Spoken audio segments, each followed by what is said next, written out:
But there's something. Mickey says that before the manual. Just quickly logging in. It's only cracked, but. We're hoping the other panelists make it, but there was a schedule change last minute, it seems, so Yeah. some of them may not make it. But don't worry, I've done 25 years of game server hosting, so I can talk to the cows come home about server hosting. It's not a problem.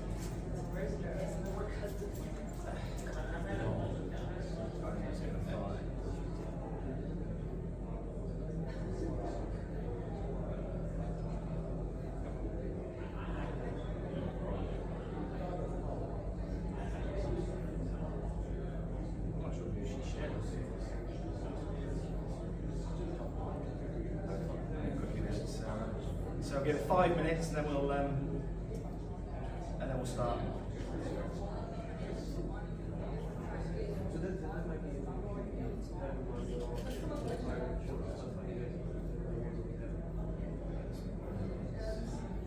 I'm trying to find the last.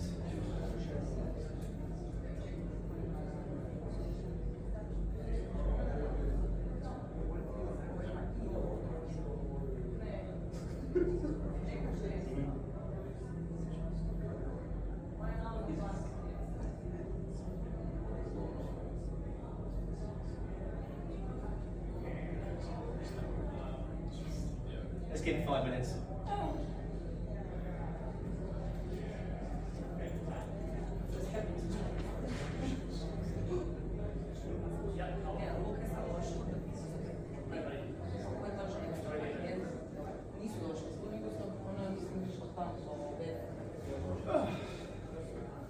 How's the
So we're just giving it a few minutes to see if because there's been a change in the schedule and some of the panelists may not make it because they were DJing till 4 this morning, and such things. It's always fun being a Wednesday talk. But we'll have something. Don't worry. First and last panel of the last day. Yeah, exactly. It's always yeah, exactly. And there's a last minute schedule change, so that's the issue we've got. But don't worry, I'll be able to cover the topic extensively. I've been hosting service since 2002 across multiple companies, so I'm there it is. I found my notes as well. There we are. Well done. And how many hours of sleep did you get? I actually was alright last night. I was good. I was saving it for tonight, but apparently that was the wrong night to save it. So, yeah, I guess we'll get started in 60 seconds. And it'll be an individual. It's turned into a speaker slot rather than a panel. So I'll just wing it, which is always good. I've got loads of questions that we were going to answer, but we'll start. We'll start about basically Okay, so welcome everyone. This panel is about 2004, is this the year of server issues? There's been quite a number of high profile problems in terms of server launches. People like day one issues, which has become arguably more common. There is, for example, Palworld struggled with its initial launch. Payday 3 is well known for its initial launch. And we're wondering whether there's a number of things we're going to go through around why we think that's happening. Is it actually worse than it was before? Is it not? And we'd hoped to have a few people on the panel who could talk to various aspects of that. But just a quick background on myself. I originally started a company called Multiplay back in 1997, which was events. It was LAN parties and esports in the early days. We then launched the online hosting part of the business in 2002 with like Call of Duty and Medal of Honor. That was I remember putting the first 2 servers into a rack in London and calling them Bilbo and Frodo, and that was our naming convention until we got to a bit bigger, and then we had to be boring and go to server 001 and stuff like that. I exited that in 2015 to a company called Game, which is like the GameStop of the UK, and did my time there and started investing and advising, and was the first investor in a company called Gameye. Unity ended up buying the online hosting business, which still exists today, as multiplay.com. And I've seen all manner of server launch issues, the differences between bare metal, which is physical rented servers that are dedicated to you for 30 minutes, for 30 days, month by month to month rental, that's bare metal, or cloud, which obviously is, I don't like the term cloud because it's like one of all of these little things people use, marketing terms, it's just someone else's computer. Again, we've had it for a long time. Like the metaverse, well, we've had metaverse for 20 years. I was playing in it in Ultima Online. It's the metaverse has been around for a long time. It's just virtual worlds by another name. But it has changed, certainly the arrival of cloud. And now I basically help companies, but with investment and advice, and I'm the least non-execs you'll meet, as in I can't help but roll my sleeves up and get in and help. So I'm sort of halfway between founder and investor, which was interesting on the panel yesterday. We had founders versus investors, which is cool. So, so let's just look into what do we think are causing these issues. Now, cloud is expensive. There's no way of getting around that. And if you compare cloud to bare metal, right now, there is still about a 3x price cost over a 30-day period. So if you're running a game server instance on, say, an EC2 cloud or GCP or whatever instance, and you keep it up for 10 days, you could have put that on a bare metal server for 30 days. That's still the economics now. That hasn't changed a great deal. It may change, but I've always found cloud is convenient and easy to use, and developers love it because of all the extra bits and bells and whistles you can get with it, and it makes sense for lots of things. But I think there's been a problem where there's a saying in English that if you have a hammer, you see all problems as nails, and so they just apply cloud to everything. Same is true of things like blockchain. That they try to just apply to everything because that's what people think they want right now. And what you end up doing is trying to find a balance between bare metal and cloud. Some companies still run all their own internal infrastructure, guys at ESO, Elder Scrolls Online, people like Bungie still have server farms that they run themselves. Because when you get to a certain scale, actually the total cost of ownership makes sense to run your own infrastructure. The current cloud market is $800 billion, and I can tell you there are several names in the industry spending many hundreds of millions of dollars on cloud hosting a year. You can probably guess the names, but I can't say. So what Gameye, I don't want to turn this into a sales pitch because that's not how we do these things, but what companies like Gameye can do, and there's others are exhibiting in the lobby, others are available, is they'll try and save you significant costs by putting as much of your load on bare metal as possible. And there's things like bare metal on demand which help. There has been a tendency to go all cloud. Now that has been a mistake since Titanfall 1.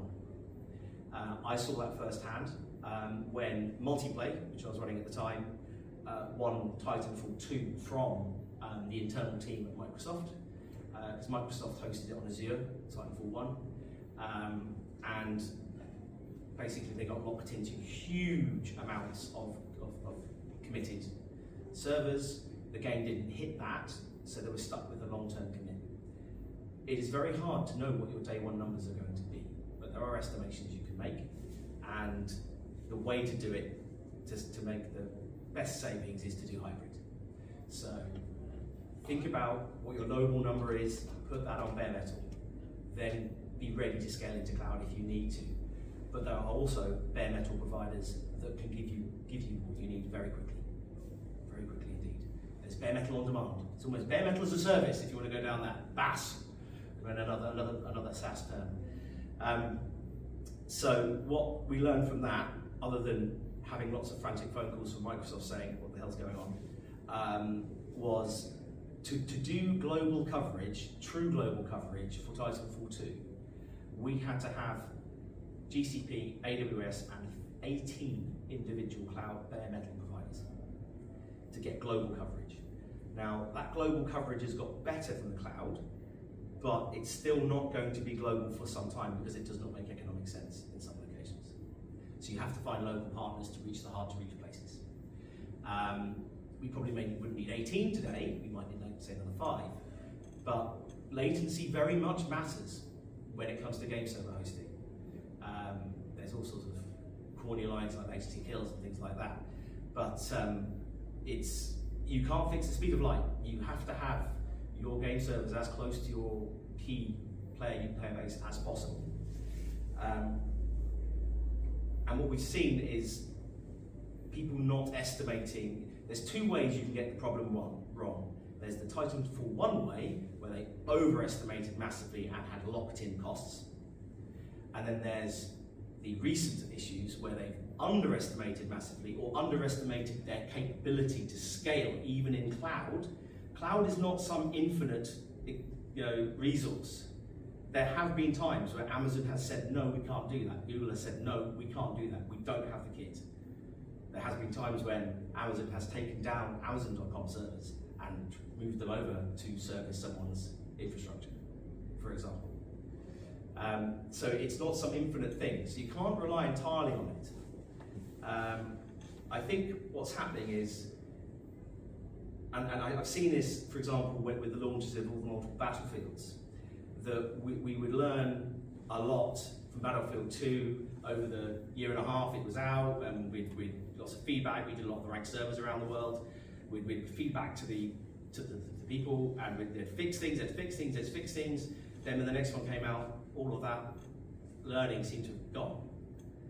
And that can happen if you have different development teams working on different iterations of the same product, or it's just somehow there's a communication or failure to learn and internal to an organisation.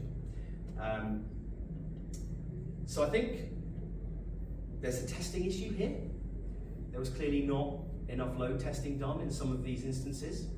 And obviously you can get caught out. You can have a black swan event, which is a low probability, high impact event for those who are not familiar with the term, like a Minecraft. Palworld was like another Minecraft or another PUBG or another. It's where you get massive demand that you did not expect. You can get a certain amount of idea from, say, your wishlist items. There's a game coming out the weekend, Manor-Lords, that I'm really looking forward to play. Nothing to do with multiplayer, it's all single player. But that's, you can get an idea. Were that a multiplayer game, you would have a good idea with 2.5 million wish lists that you're going to have a lot of demand on day one. So be ready for it. The way I look at that, for example, and the way as developers you can look at this and publishers, is to have a deployment waterfall. And that is basically a sequence of available capacity you go through. So you have your live capacity that you've got on immediately for day one. You've then got your hot spare, effectively, and you can do a deal with various providers to say, I need this capacity on demand at short notice. can be spun up within 5 minutes. It's already got the image ready. It's already ready to go. We can call on that. Then you have your cold start stuff. That can still be as quick as 15 to 20 minutes. If you've got for example, the image locally stored and ready to go to deploy. And then we even had, for Titanfall 2, whole racks, like almost on, you put on deposit, ready to be turned on, but would take, say, 12 hours notice to get those online. So that's thinking about having a plan and thinking about how that looks as you progress down the waterfall. But certainly, if you get as soon as you start getting an idea of the demand, try and move into bare metal. And this is where orchestration matters and choice of a provider. See, I'll be agnostic in this. I'm not wearing a Gameye hat or a Multiplay hat or anyone's hat. There are companies that will orchestrate the compute for you. They'll look at the load, they'll look at the latency you need, and they'll deploy it where you need it. And then you can even configure within many of them the auto scaling. Like when do you want to start firing up more bare metal? When do you want to start firing up more cloud? You might want to build in a cap into the game, which is what ended up happening with, oh God, sorry, my brain. Oh God, Helldivers 2, of course. Helldivers 2, where basically you implement a cap and a login timer, and everyone just starts leaving their characters logged in game so they can stay in game. Unexpected consequences are always, the law of unintended consequences always comes and hits you in the ass on stuff like that.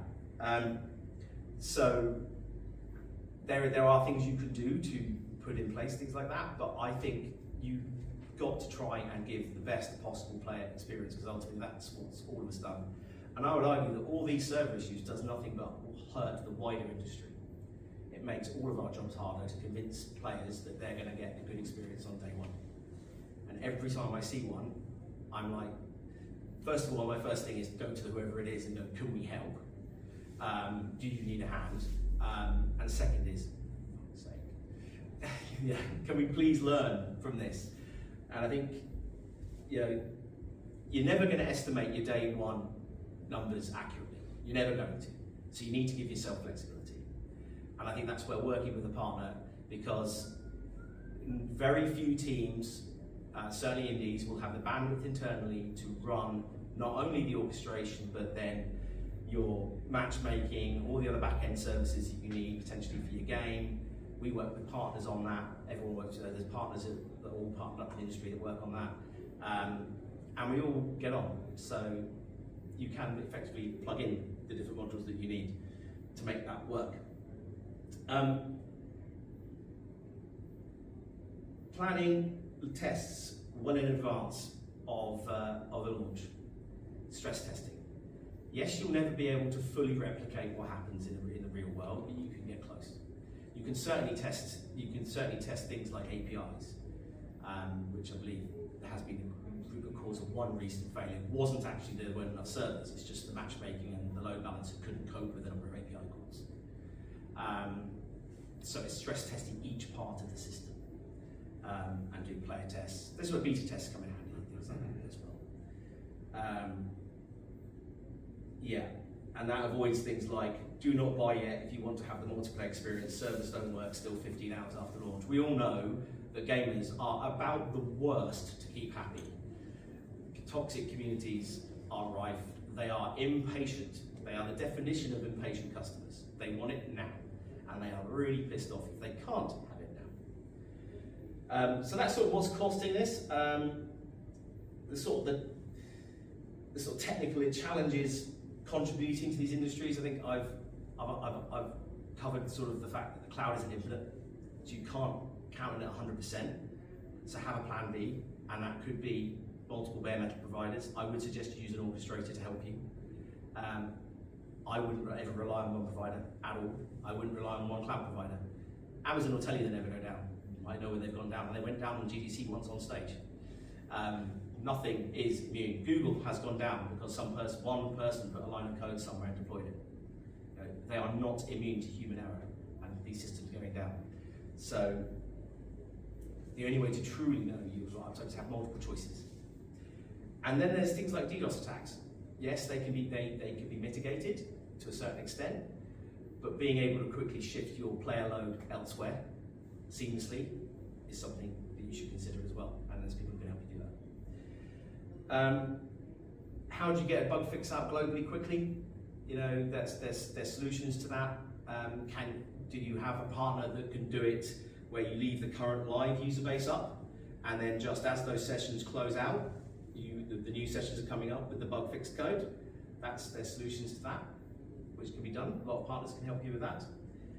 And I think the next question we were going to ask the panel is, what can studios do to prevent server issues? And certainly ensuring third party can scale. That's a definite. And that's due diligence. You're busy studios, you're busy publishers, but DD is important. I know a lot of people will do. I'm maybe teaching some of you in the audience to teach, like grandmother to suck eggs, but it is so important, because there are very good salespeople out there who will tell you that their system is the best thing ever and it will do everything it says on the tin. And unfortunately, that isn't always the case. You need to do your own due diligence. The fact that, as I talked about the waterfall, the provisioning waterfall, different parts of that waterfall, different parts of that waterfall are slower to get online. So knowing how much, bearing that in mind, and have a war room. Yes, so he's been replaced by you have an intellectual person in the scene now. We have a parrot. Excellent.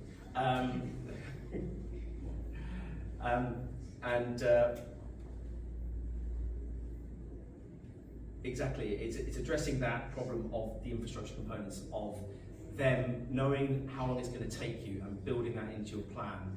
Have a war room is another top tip. For launch day, for Titanfall 2, we flew people over to B&E Respawn's office for launch. We were there. We will do that with, currently we'll do that for big AAAs. We will go and we'll sit there with them, have a war room and be ready to fix problems, and have the decision makers available to say, go.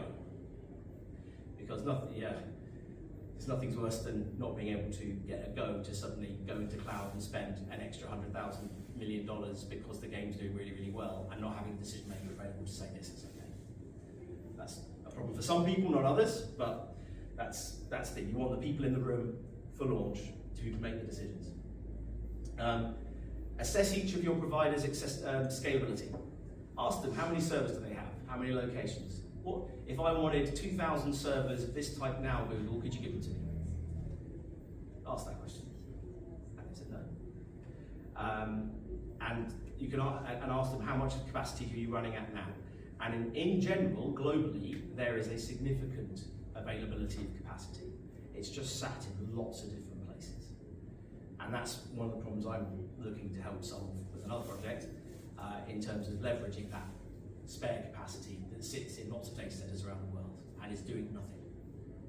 There's a huge glut of AI chips, for example, from last year's massive bubble in purchasing of H100s and things like that. I think NVIDIA's own farm, I read, don't quote me on this, I think it was around 12%. When it's not learning a model, it's at 12%. So there's a lot of capacity out there, and that will be replicated in a lot of other AI startups and things like that. We've talked about stress testing. So what's going to change? What's going to change moving forward? Well, we're seeing the big three becoming sort of three, how should we say, fortresses. And they are still, even though they're competing aggressively against each other, they're still managing to keep cloud costs high, even though they're competing against each other. That's not good for the consumer. I know there's new things coming from some of the cloud providers that will bring down the cost of cloud hosting, but they've got a long way to go to bring it down to bare metal. And even if they do bring it down in, say, the West, there's other places where that will be a lot slower to come, because the infrastructure simply isn't there, like India, like the Middle East. You know, it's a lot harder to serve, or South America in particular. The fixed line infrastructure down there is still quite a way behind. They're mobile. So that's I think what we're going to start to see. And I think we'll see attempts like something I'm looking at and we're looking at in terms of trying to make more capacity available on some form of marketplace so that it's available more quickly. And people who have unused capacity can get it to the people who need the capacity in the right places as quickly as possible. I got here sort of like, what due diligence should a game developer or publisher take when choosing their partners? First and foremost, how scalable do you think they are? The size of their operation. Do they have 24/7 network, true 24/7 network operations? I'd even go as far as call them at 3 in the morning and check if they answer, you know, because they may tell you they're 24/7, but they're not. I would ask them about their denial of service mitigation plan. I would ask them I would like to see what type of hardware they have. I would like to see I'll be looking for things like API integrations that can mean auto deployment. I would look at how you can auto deploy images. Can you have your own custom image that gets auto deployed onto those servers? How quickly can they bring a server online from zero? Like it's got nothing on it at all. How long do you reckon? And do tests like that. Test how we did that in Titanfall 2 and every other game ever since. We tested how long we could deploy, and we could deploy from zero back then in 15 minutes. So that's the sort of that's good if you can get to that, or even better. I think also assessing there's the boring financial side. Assessing can they do how stable is their business? Check their accounts. You know, are they a viable business? Because just go and have a look, and if you don't know how to do this, ask them. You know, there's plenty of advisors around that can look at a balance sheet and a profit and loss and ask them. But there's also ask them how many servers did you buy in the last year. That's a good test of how their capital flow is. How much capex did you do in the last year? If it's zero, I'm starting to think this isn't a growing company, for example. So that's sort of covering that. I'm thinking the next one we said was, should there be a trade body for server hosting companies? That's an interesting one. So people like servers.com, who are supposed to be on the panel, people like i3D, people like Gameye, I'm trying to think some of the other ones. There's loads. But obviously I can't think of them now when I'm on a panel at all. But there's loads of them. Lease Web, another one. OVH. Yeah, there's a whole load of these around the world. And should there be one? There certainly should be some form of competition and collaboration, because this is a problem for all of us to solve. And on the games industry side as well, I think it's so siloed, and there's not enough honesty about what went wrong. And no one learns anything from success. You only learn from failure. And no one tells you really what happened when those server failures happened. You might get a report, but you know that has been, how should we say, has been moderated, so it's not the whole truth. It gives an answer, but it's not the whole truth of what went on. There are ways to solve that. There are things like Chatham House Rules events, which we're looking at, for example, where you bring the key people together who face this problem. Highly confidential. Chatham House Rules means that everything that's said in the room stays in the room and cannot be attributed to anyone. It's used in geopolitics and negotiations like that. It can be reported on, like if there's press in the room, but they cannot attribute any of the statements to anyone, or indirectly or otherwise. So there's an option there, a better sharing of knowledge and what went wrong so other people can learn from it. Because we keep on making the same damn mistake again and again. And it frustrates me, because I've been doing this over 20 years now, and it's the same problem. So that's an idea, whether they go trade body for server companies. Would AWS, GCP and Azure join forces or have some form of competition? Quite possibly. Bigger companies tend to be more mature about those sorts of things. Is it in their interest to do so? Well, we'll see. I think at the moment there's just a big war going on over AI and AI models and cloud computing. That's the war going on at the moment, and it's all about locking in customers as much as you can into your platform. I mean, people are being migrated across from existing orchestrators to the cloud providers, and the cloud providers are paying the co-dev cost to do the migration. Once they're across, they're locked in. I think that's going to cost them in the long run. And that's something to avoid having a knee-jerk reactions. This is about having a plan. Knee-jerk reactions are often bad decisions because they're based on emotion and a rushed decision, not on having a plan. This is why planning what you're going to do for additional capacity at launch and have it written down beforehand. Because the last thing you want to be doing is figuring that out when the shit's hitting the fan. This is why hospitals have emergency plans that they pull out and they go, stage 1, we do this, we do this, we do this. You've already said what you're going to do. You're not trying to figure it out in the middle of the crisis. So you've already got a plan for, we've got more servers than we need to go and spin more servers up. We've already identified the partners. We've already probably had the conversations with the partners if you might need them. You've got that plan ready to go. I've talked about industry being more open to its failures. It isn't. It's highly confidential. But yes, I think we should find ways to get that information shared between companies. Because it's actually a very small number of people, if you think overall, who have experience from the developer or publisher side, of these actual issues in reality happening. It's quite, you try and find a backend networking specialist for multiplayer games. They're like unicorns. There's not many of them. Which brings me on to, the resource the industry has. We have a skill shortage. Even though we've just laid off thousands of people, there's a skill shortage in some areas. I think that's actually, as a quick aside, we saw a knee-jerk reaction from a lot of companies when they thought the gravy train or bubble, as it's known, COVID, broke, and they overreacted, as always, cut lots of staff.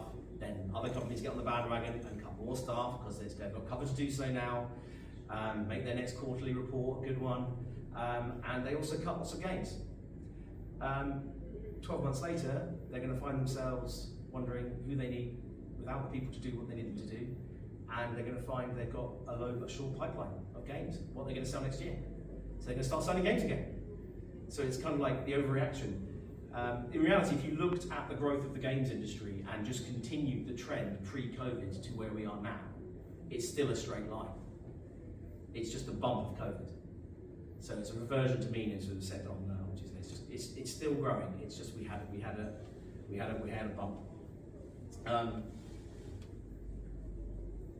So I think there's basically, I'm trying to think if there's any other things we were going to ask the panel, because obviously with the panel there are other people jumping in and saying blah blah blah. And we don't bounce us. Anyone disagree with anything I've said so far? Yeah, I know. I'm unorthodox. I think one of the problems with the bubble too was that money was free. And there was a global money supply. Money, you have to prove that you're going to be able to, that you deserved it and you spend it. Yeah. And so you get $20 million and you think, I could build a game in $20 million, but I have to spend that before my next vertical slice. Yeah. So you way overhire. Yeah. And then the interest rates go up and you can't get your next round of funding, but you blow all your money. That's it. I mean, we were talking about funding yesterday on a panel, and there is still money out there. There's still deals to be done. I think we had a problem of influx of dumb money, and certainly the behaviour of certain people who do market arbitrage, which some people don't understand what that term means, but okay. So people like Embracer, who basically bought companies left, right, and centre because they're Swedish listed. What they were effectively doing was buying EBITDA. They were buying profit, which when that then is translated into their accounts, then reflected into their market multiple, makes their value go up on the stock market. That's called market arbitrage. But they did, as far as I understand, they did very little to integrate any of those companies. They just kept them siloed. Whereas my idea of when other companies have done it, where if you're going to buy companies, you bring people together to learn, you share services, you share information, you try and learn from each other, you try and get efficiencies from having those companies together. That gave us a real problem with valuations, certainly speaking as an investor, and expectations from developers for valuations. And because of all those deals being done, it brought dumb money into dumb money is like people who can't add any value. It's just money. Smart money is people who can hopefully add more value than the money they bring to your business. So yeah, I think that was a real problem. There is still money out there. There are deals being done.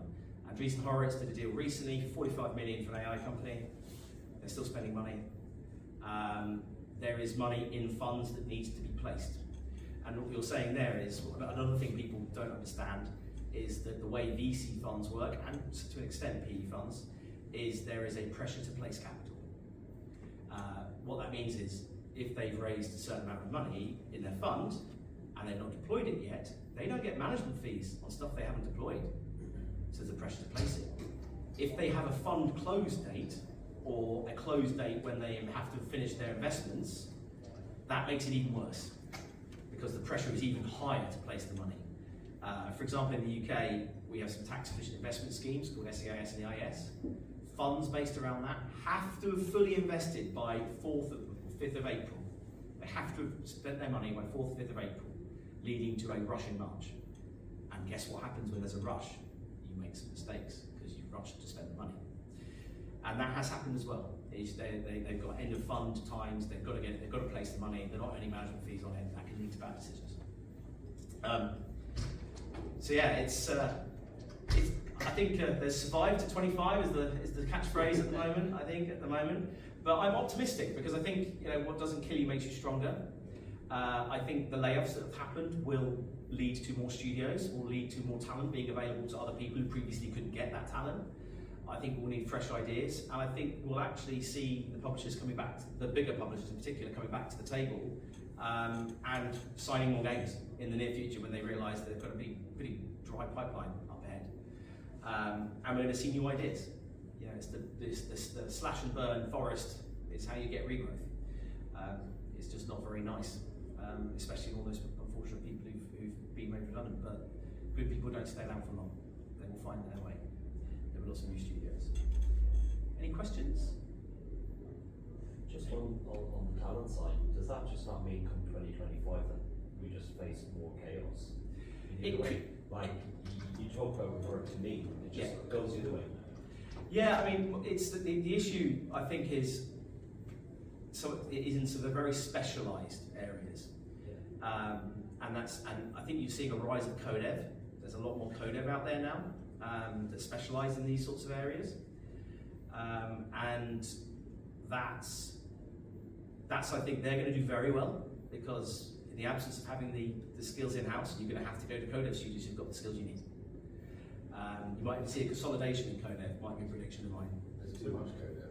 Yeah, there's going to be consolidation then. Yeah, there really is. There's going to be consolidation. But the codev that can do Windows to Linux server conversion, for example, you should find people who can do that. They exist, but they're all pretty much snapped up, or who really understand networking infrastructure and architecture and programming multiplayer code for games from a networking perspective is a very specialised area. There aren't that many people around who do it. So the skills shortage of the games industry, that's not a quick fix ever, because it takes time to train these people. But you have to start somewhere. And I know my friends at Splash Damage, when they faced this problem, they had a real problem getting technical design artists. They tried for years to fix the problem. And in the end, they just started training people internally. Yes, it's a longer term solution, but they just literally got 3 juniors in and got them trained up internally and just fixed the problem themselves because they couldn't find them externally.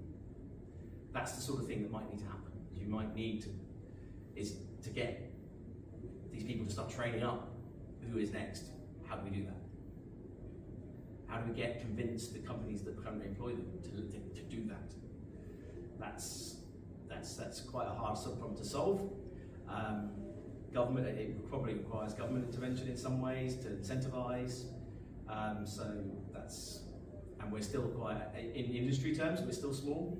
We may be the biggest entertainment industry, but when it comes to industries globally, we're nothing compared to healthcare, oil and gas, you know, FMCG and all that sort of stuff.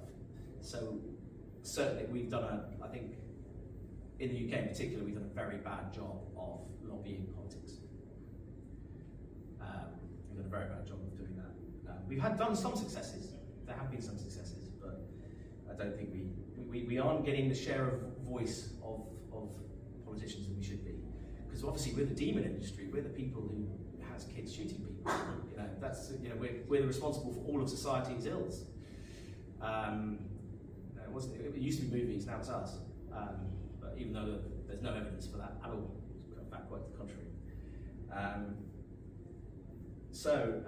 just going to have a quick look through here. I think we talked about time, matchmaking efficiencies. Any other questions, points, challenges? Yes? So what do you think, like a bad start of the game due to server issues, like what kind of impact it can have on the game by itself? Because I'm thinking, of course, on paper you want to avoid it beforehand and be prepared. However, like a messy server start can have like positive impacts, in fact, as well. It can. For like creating a hype, because you see people are having trouble logging in, so you know many people are actually playing, and exactly. Wait, and then you have like players like, for example, me, like I avoid playing on the first day altogether because I know there's going to be shitty server issues. Well, you look at any launch of any MMO, day one, World of Warcraft, massive queues, massive hype. But what I would say is that it depends on the game and trust in the developer, and also you have a limited time window. You know, and that can vary depending on your community, because there isn't just one games community. You know, the FPS community is different to the RTS community, is different to the flight sim community. You know, it depends on that.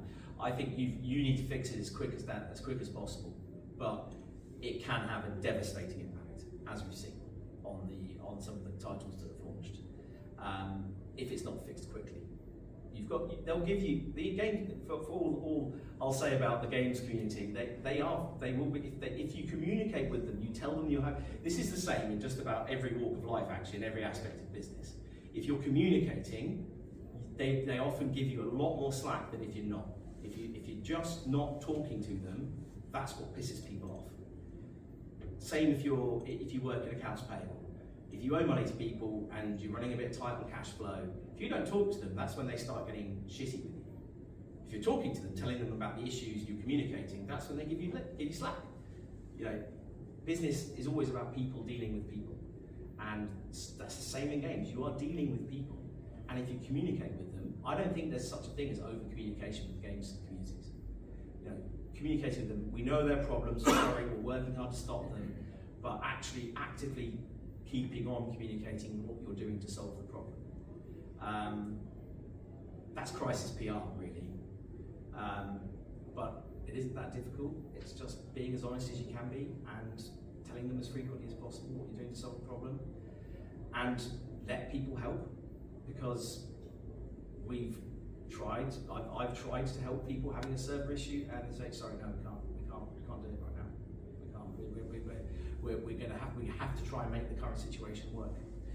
And that to me is, you know, almost a form of madness, doing the same thing and expecting different results. You might fix it, you might not. But there'll come a point when you realise that you can't get the current solution to work within a few days, and by then you've possibly lost your window of opportunity, depending on your community. Will Payday 3 recover? You know, will it do anywhere near the sales it could have done?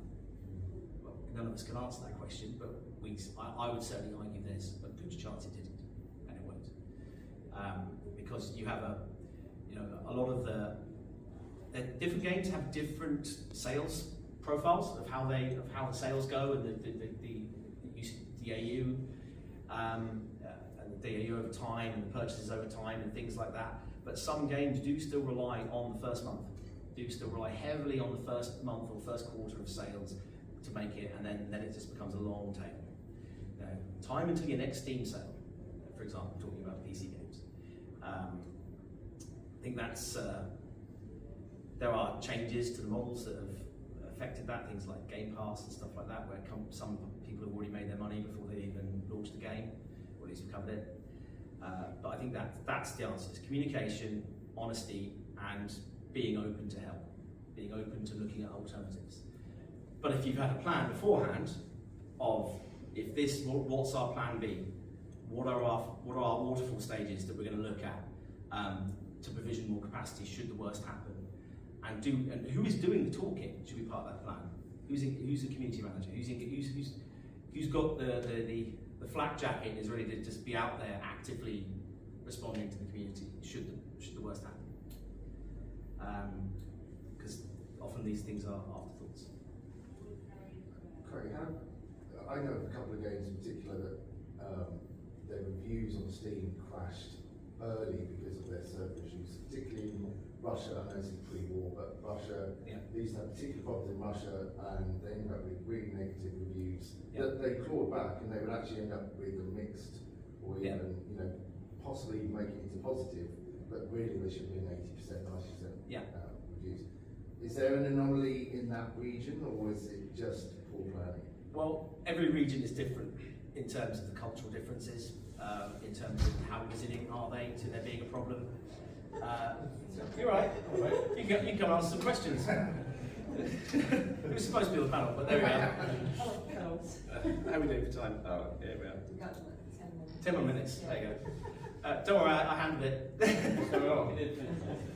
The panel got moved to 11:30. Oh, fantastic. Sorry, you're not the only one who didn't make it, as you can see. Do you want me to come sit with you for moral support at this stage? You are now here for moral support, Jared. Yes, thank you. You can come sit with me, Jared. There you go. Jared, you can answer the questions. Actually, you can answer the questions. Right. Well, you can answer this question here. Hi, everyone. Jared, service.com. Come on, give us a 2-minute intro about you. And Working at service.com, we're an unmanaged infrastructure as a service provider, effectively providing scalable bare metal. I'm the head of gaming at service.com, so responsible for all of the wonderful gaming partners that we have and customers that we have. There we go. Right, we're just talking about, is there a problem in certain regions? Are some regions, I'm rephrasing slightly, are some regions more tolerant to server issues than others? Do you have less time to fix in certain areas? So, for sure, there are difficult regions like South America, for one. You probably touched on it. A lot of the time it can actually, because of the networking in these certain regions, but also the scalability. So like, for example, getting hardware into, There's also there's getting hardware into South America can be quite slow, and I think it's around about 300% import duty. Import duty, yeah. So trying to work around that can be quite slow for hardware providers. And then there's other regions where bandwidth is a bit more restrictive. So it's kind of coming down to networking again. But in Singapore and Hong Kong, for example, typically we provide all of our bare metal servers with 20 terabytes of egress traffic included. But in Singapore and Hong Kong, because of how expensive the ISP is over there, we have to kind of limit that and work with customers on on those kind of. How about the Middle East? I know you're not haven't started there yet. Just wait. Just wait. Just wait till you get to the Middle East. So I think talking about communities, certainly the Russian communities, the games they play, in particular, obviously the massive tanks fans and things like that. This is pre-war we're talking about. Who knows now? But we won't go into that. I think certainly Western are less tolerant. They're used to getting things. They're used to getting what they want when they want it. They want it, then they're used to immediate gratification. So I think that's Western Europe, and North America.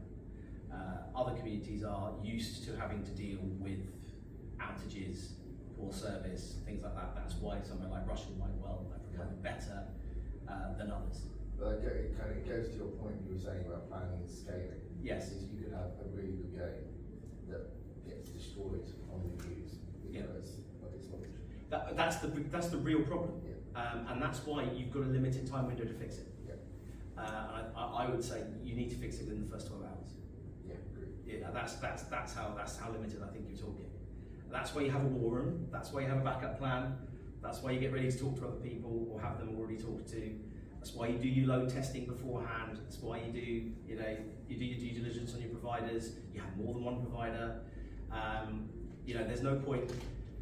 like, say for example, someone went with one of the cloud providers, did everything with that cloud provider, and then on day one, that for whatever reason there's an issue, they can't scale as much as they thought they could, but you've never had any contact with any of the other cloud providers before. That has happened.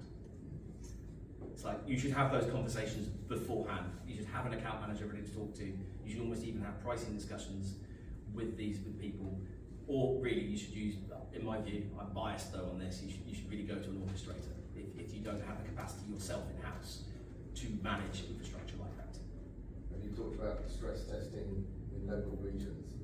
Yeah, we talk about stress testing, not just we should talk about local regions as well. Stress testing, but also not just stress testing the game servers. Stress testing the core infrastructure. Yes. Depending on the game, whether it's matchmaker, whether it's the backend database, whether it's analytics, whether it's just simply whether the session manager is, all of that needs stress testing. Can it handle it? And that has one of the recent games that was the reason.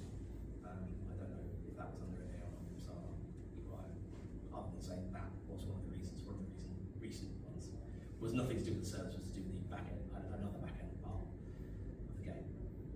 So yeah, any questions? More comments? So your last sentence Yeah. is something that I have trouble a lot in my company. Yeah. It's nothing to do with hardware, it's software. It's nothing to do with software, it's hardware. And then I'm not a techie. Yeah. I have two parties here and just clash their heads and how to resolve this. How to resolve the hardware people versus, and then we'll come to Patrick. Software guys, it's hardware. Yeah. And I'm a dumb business guy. Yeah, well, that's I would say the solution today is you're going to have to get someone in to be able to have that conversation that can talk to both parties, because I'd also argue that if you've got that situation, I would be looking at the culture of your company as well, and looking at the teams involved, and trying to find that there's looking at conflict resolution and trying to they clearly have formed silos, and again, it's people with people. It's finding ways to broker a relationship and build trust. That's the part that I understand. It's on the soft skill side. It's the soft skill side, yeah. But is there any hard proof on this? I never discovered one. Is there hard proof of whether it was software, whether it was the hardware? Yeah. Well, the hardware doesn't tend to fail. So that's my guess. It's always the software. Yeah, the hardware doesn't tend to Unless fail. the network is not working. No, but it's also something else. It's the fact that there's not enough hardware. That is often the problem, that there's not enough hardware available because of the planning done to launch the game. They don't have enough providers, for example. They don't have enough providers lined up. So it's not because there's different ways of viewing that question. Is it the hardware that's failed? Like, is the hard drive gone in the server? That's a hardware failure. You can't argue with that. But that's not going to happen to 1,000 machines at once. Exactly. Yeah, it's more about the availability of the hardware and being able to deploy to that hardware in the time you need to. The software, can that do that? So it's between what software you're using and have you had someone go and do enough negotiations and build enough relationships to have enough opportunities, or let someone else do that for you. That's what the orchestrators do. They do those. They've already had all those. They've already had all those negotiations already with the people at service.com and things like that, and we can already do that for you. So don't do it. But is an answer to that question? I'd say there's multiple answers to that question depending on who you're talking about. But I would say if you've got conflict like that, there's a soft skill solution that's needed straight away anyway. Yeah, but we had years ago exactly the example you said. We were dumb enough to go only with Azure like this. Yeah, that was yeah. We still do that. And People still do that. One region worked. The European one, North America didn't. And exactly the same software. Yeah. Well, was a clusterfuck on both sides. So. Yeah. Well, I mean, this is where trusting a single provider with your entire load is not a good idea in my view. And AWS will tell you, GCP will tell you, Azure will tell you that we are 99.99 whatever %. But can you? So we are so lucky to be the 0.01 point. Yeah. but actually, in reality, if you're quoting uptimes of 5 nines, you're an insurance company. Yeah. Yeah. You know, yeah, that's the reality, because things can and do go wrong. And it's a simple fact. But I think the answer to that question is you've got to have resiliency built in. And for you, that needs to be more than one provider. Even if that's just the backup provider, ready to go. You've had the relationship, you've had the conversations. But I think you should be having bare metal as part of this anyway, because of the cost savings. Even if you just put 10% of your expected day one load on bare metal, on a month-to-month contract, it's still cheaper. So, and then you can, if you're pretty certain of the load after month 2, you can then go and convert to a 12-month contract, and it drops again, the price. So you will have a number that you're confident you could commit to on bare metal from someone like Jared. We run our own server farms. Exactly. But for the peaks, You go to cloud. Well, you could go into bare metal as well. yes, this video, it wasn't. Back to the point on. Yeah. Talking to Jared, I'm doing his sales for him.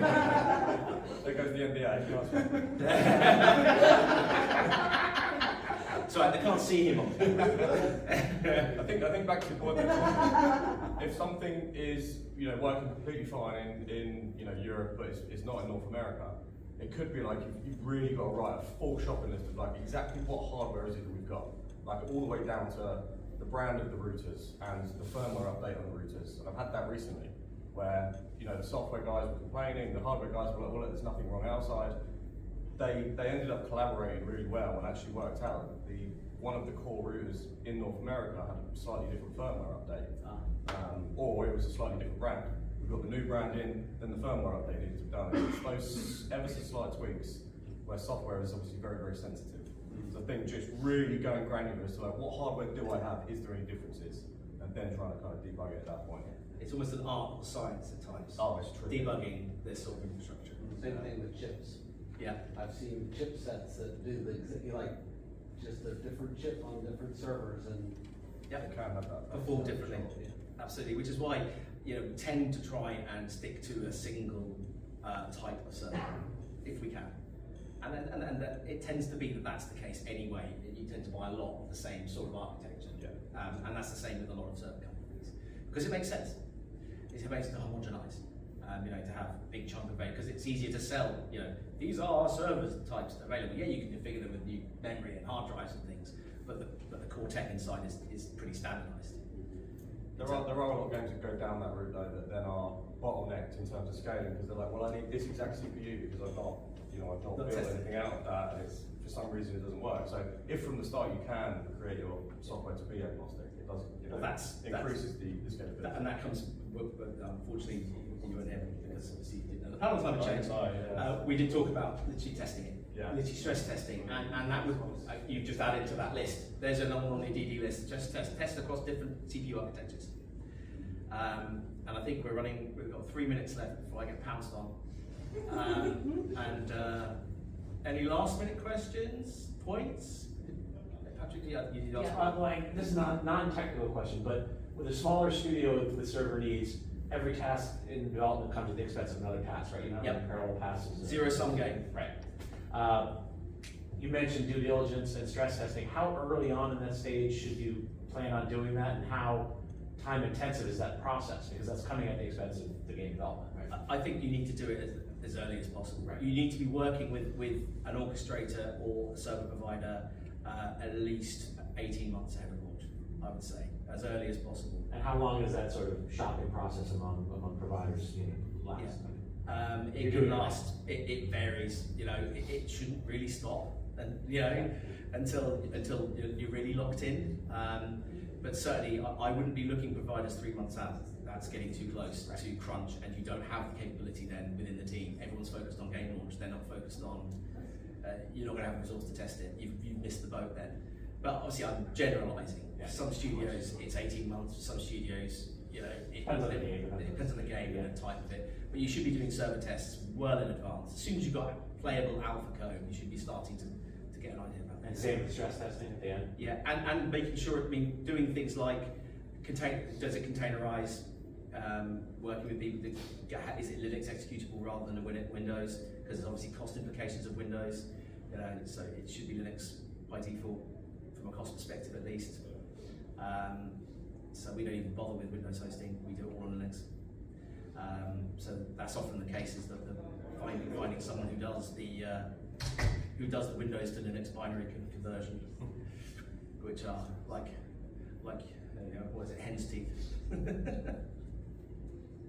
But I think, unless there's a last final question, I think we're there. We covered a lot.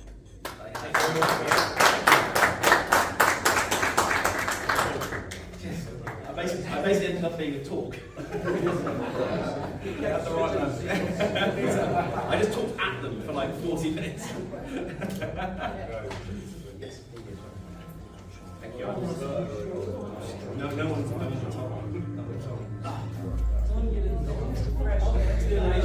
Thank you.